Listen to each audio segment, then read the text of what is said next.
Sino papahatid? Ikaw, ma'am? Saan kaya hatid, ma'am? POEA mismo? Eto, ma'am.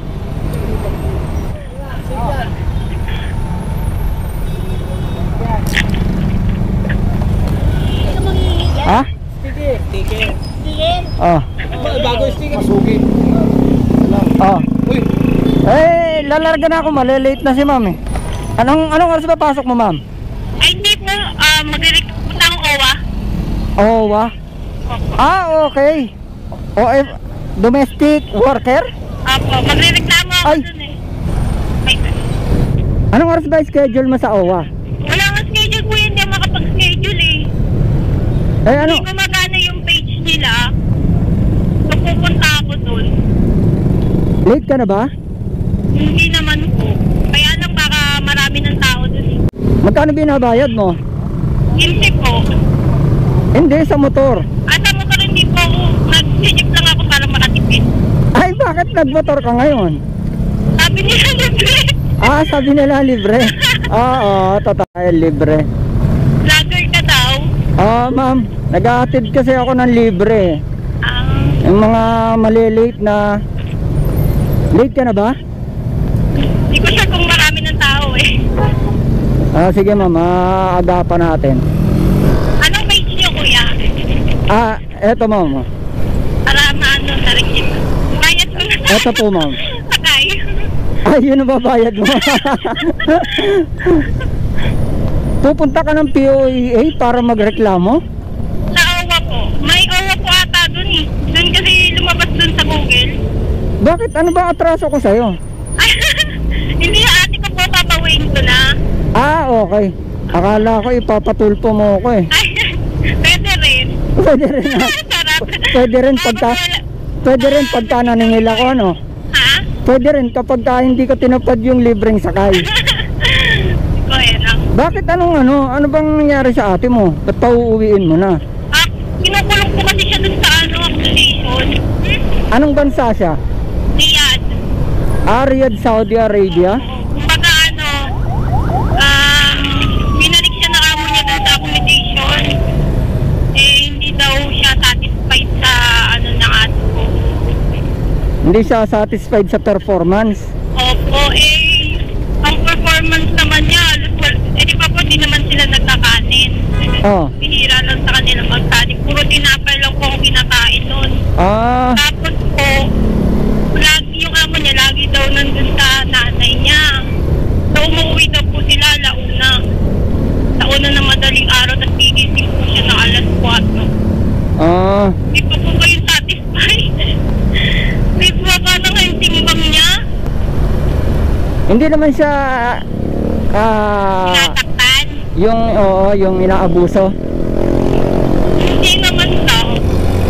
Kaya nga, nung nakaraan, sinabi niyang bibenta daw sa amo niya, ipapapalit sa ibang amo.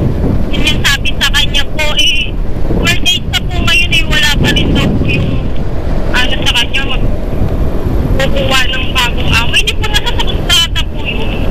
Dapat tinatanong mo yung update sa agency ng ate mo. Ito po malala po, may nagsumbong na daw dun sa mismo agency dito. Oo. Parang ganun nga yung ginagawa. Parang tinimbrihan daw po dun yung broker dun sa Riyadh na pupunta yung OWA, yung polo. Kaya po tinago daw po sila sa office, kinuha yung mga phone nila.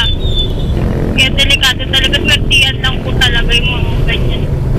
Pag halimbawang natapat ka sa mabait na amo, swerte mo.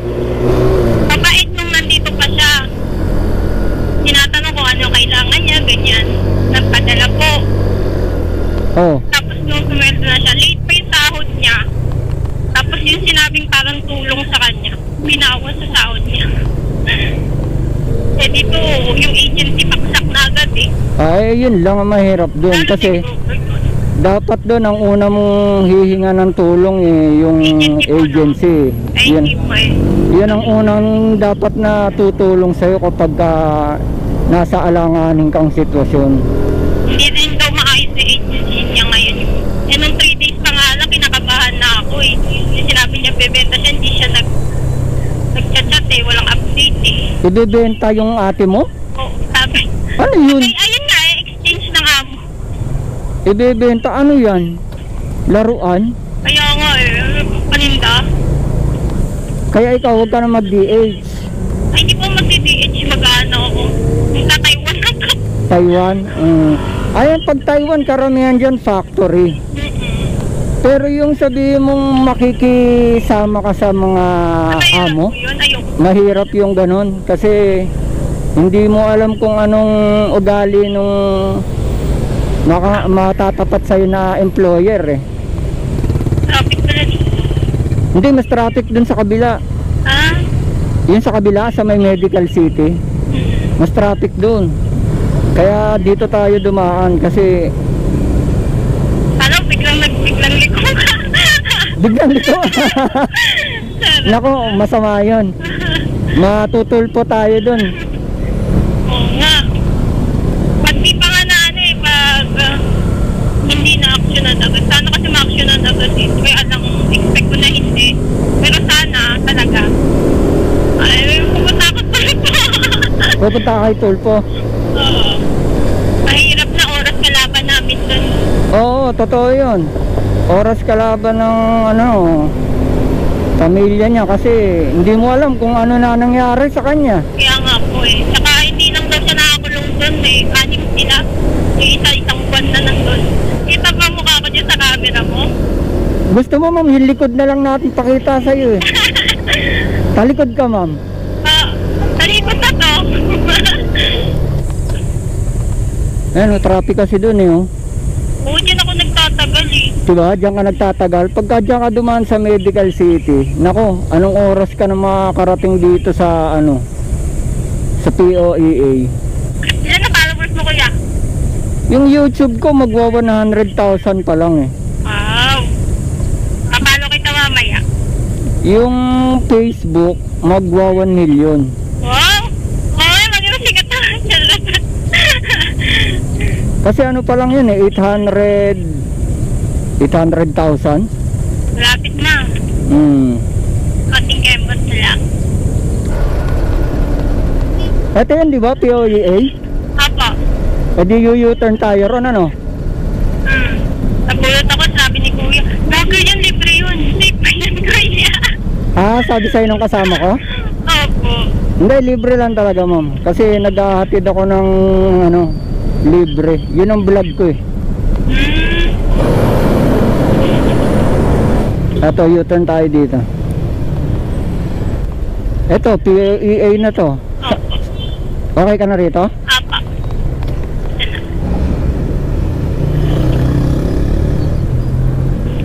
Ah, tulungan kita. Ayun.